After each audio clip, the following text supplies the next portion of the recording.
Hi all welcome to my channel హయ్యూ vlogs. ఈరోజు మీరు ఈ వీడియోలో a cute love story between two people చూడబోతున్నారండి. అది కాలేజ్ క్యాంటీన్లో. Let's get into the story.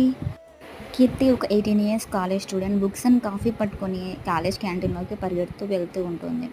అలానే ఇంకో సైడ్ ఏమో నవీన్ వచ్చేసి అక్కడ కూర్చొని స్కెచ్ చేస్తూ ఉంటాడు. అనుకోకుండా కీర్తి యొక్క కాఫీ అనేది నవీన్ స్కెచ్ మీద పడిపోతుంది. దానికి కీర్తి ఎంతో గిల్టీగా ఫీల్ అయ్యి నవీన్కి ఒక కాఫీ ఆఫర్ చేస్తుంది. అలా వాళ్ళిద్దరూ కాఫీ తాగుతూ మాటలు కలిపేసుకుంటారు, అంటే పులిహార కలిపేసుకుంటారు అనుకోండి. అలా ఒకరి అభిప్రాయాలు ఒకరు తెలుసుకుంటారు. అలా రోజు వారు అదే దగ్గర కలుసుకుంటూ మాట్లాడుకుంటూ ఉండేవారు. అలా వారి మధ్య స్నేహం ప్రేమగా మారింది. ఒకరోజు నవీన్ ఒక గిఫ్ట్ తీసుకొచ్చి కీర్తికి ఇస్తాడు. కీర్తి ఎంతో ఉత్సాహంగా ఏంటా అని చూస్తుంది.